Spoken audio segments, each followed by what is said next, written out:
Woman moves to Saudi Arabia and loses custody of her daughter. Hello everyone, this is Mr. Obvious, bringing you the obvious. And today, on dailymail.co.uk. So we have another cautionary tale for all the progressive women out there, all the progressive Western women who think they know better. So here in this story, American mom, 32, forced to live in Saudi Arabia. Forced, they say. She actually moved there by her own will. Loses custody of her 4-year-old daughter after judge in the kingdom ruled she is too Western to raise the child because she went to Burning Man and has social media accounts full of nudity. Don't you just love it when they show their ankles? Woo, mama. So this woman, she was from Washington, a blue state, a progressive state. She decided to move to Saudi Arabia to teach at a university. She married an Islamic man, and lo and behold, she lost custody of her daughter because she was too Western. Here it says, Bethany Vieira, 32, lost custody of her daughter, 4-year-old Ziana, in July after the court determined that the mother was too new to Islam. So, I mean, this is a perfect story about, dumb older women. Why would you be so dumb to move to the Middle East where women do not have rights? Are you really so delusional? I've noticed this among SJWs and progressive types and even just liberals and left-wingers. They romanticize Islam like it's some sort of wonderful, magical fairy tale, so exotic. It's not. You're a second-class citizen as a woman. No one will take you seriously. If in the West, the courts are completely bent against men, which they are, then in the Middle East, the courts are the opposite. They're completely bent against women. It's the exact opposite situation. This is her own fault. But before we begin, as a reminder, monetization on this account has been completely disabled. I no longer have any ads. Therefore, the best way you can support me is to join me on Patreon or Subscribestar. There's also PayPal or Bitcoin options. Now let's see. A Washington mother who moved to Saudi Arabia to teach at a university lost custody of her husband after divorcing her husband because she was too Western to raise a child. I think they meant lost custody of the daughter. Okay, so the mother is new to Islam, is a foreigner in this country, and continues to definitively embrace the customs and traditions of her upbringing. We must avoid exposing Ziana to these customs and traditions, especially at this early age. Judge Abdul Allah ibn Muhammad al-Tuwarjiri said in his July ruling, according to CNN. So progressive. I mean, how stupid of a girl do you need to be to move to the Middle East, to move to Saudi Arabia? And this girl came from Washington, so it's likely she's a Democrat. She's an idiot. She really is an idiot. You really think Islam wouldn't take away your daughter? In a place where women have no rights? In a place where the religion is the government? You got exactly what you were asking for. That seems to be the lesson today. You reap what you sow. The 32-year-old student had moved to the Middle Eastern country in 2011 to teach at a local university. Vieira's ex-husband used her social media as evidence that she was allegedly living a non-Islamic lifestyle. And here's a picture of her and her daughter. His lawyers used her trip to Burning Man in their argument, dubbing it the world's strangest festival. Where attendees appear in crazy clothes and stay awake all night dancing and surrounded by people wearing only shoes made of fur or drinking drugs, Sikh, or cold drinks. Going to festivals is degenerate. Take away her child. Now, it's very important to bring up the fact that Islam, like any religion, is basically a cult. You either follow the rules or you get punished. And it's even worse because the government is the religion. You can't go to festivals. You can't show your face. It is an extremely oppressive religion for women. Her ex-husband's lawyers also contended that her social media was full of nudity, intermingling of the two sexes, and a lot of things and actions contrary to our religion, customs, and traditions. Oh, you hear that, folks? If you're a woman in Islam, you're not allowed to talk to men. You're not allowed to show any skin. You're not allowed to be a human being. It's contrary to the custom. Why would you move to this country? Vera claimed that her ex-husband was verbally abusive and used drugs. Her husband denies those allegations. Custody was ultimately granted to the girl's Saudi grandmother who lives with Ziana's father. And the worst part of this is if this man was abusive, there are no laws protecting women or little girls in Islam.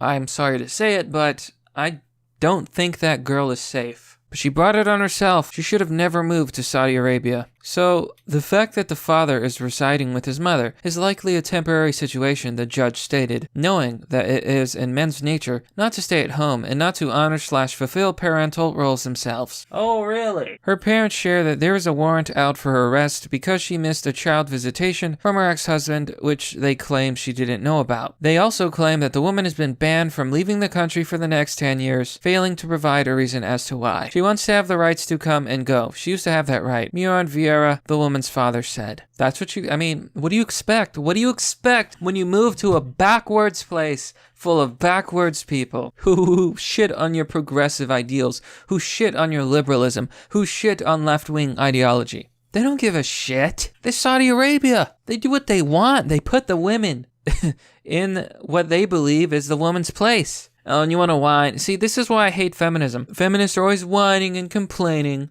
Women don't have rights in the West. Women are so oppressed.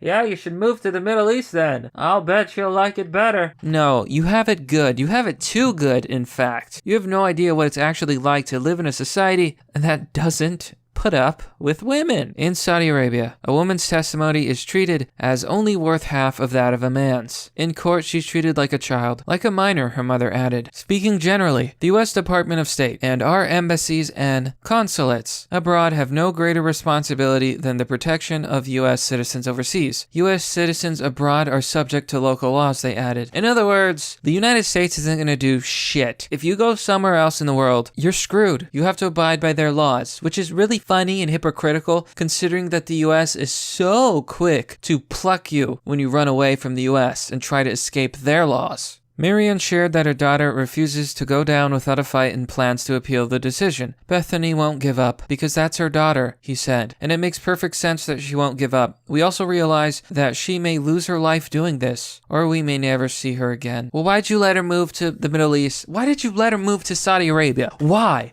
Why didn't you get your daughter, smack some sense into her, and tell her you shouldn't go to the Middle East? Women do not have rights. It will not be safe for you or your daughter. A daughter. Okay, a second-class citizen according to Saudi Arabia. Why would you go? Because you're progressive, because you're left-wing, and because you're a moron. You think people on the right, libertarians such as myself, are just being mean? Is that what we're trying to do? We're just being mean. No, we're not. We're warning you. We're trying to get logic through your stupid little skulls that this is the real world. And the real world has consequences. And it would seem that almost everyone agrees with me. Here in the comment section, Bible Believer UK says, avoid that part of the world at all costs. Random Screen Name says, problem 1, living in Saudi Arabia. Scotty says, cruel, not only for the mother, but mostly for the little girl. Father should be ashamed of himself, depriving his daughter and seeing her as a commodity. EJMCG says, Islamic men treat their women as commodities. This woman should have thought about that before she hooked up with this loser. Jackie says, you really need to read the small fine print whenever you go to some countries, especially if you decide to marry and have a family.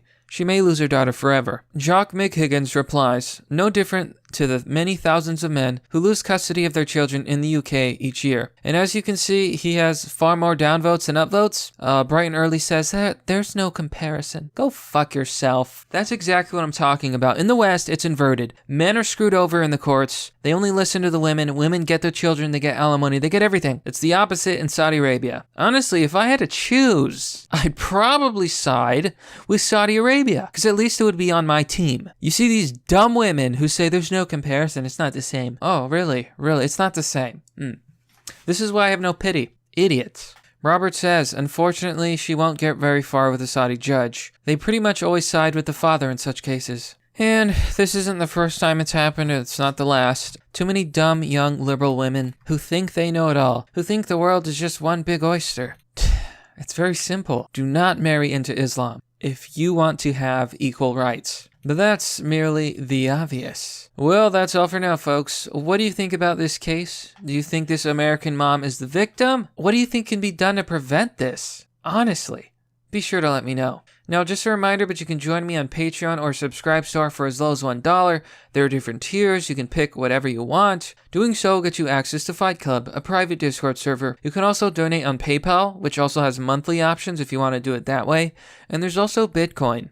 The next best thing you can do is share my videos because websites are no longer sharing and in fact are suppressing red-pilled content. So post my videos on social media, share them with your friends. But now it's time for a Q&A session with Mr. Obvious. Truth Wizard asks, how do you maintain sanity without believing in God? Now, this is a very simple question with a very simple answer. I can't promise everyone will like this answer, but I maintain that all I am doing is telling you the truth. I think it would be harder to maintain sanity if I believed in a God. The idea that all the atrocities that happen in the world, and I've seen them, they are incredibly disturbing. And I haven't seen them all, and I know there's worse things out there, but I've seen enough. If there is a God and he allows the world to suffer so, then he is no God of mine. I would be insane if there was a God, only to find all the people being tortured on Earth, abandoned. Not to mention we simply can't be the only planet. I maintain sanity by realizing that the world is insane. The fact that we exist is insane, and it is impossible to live without being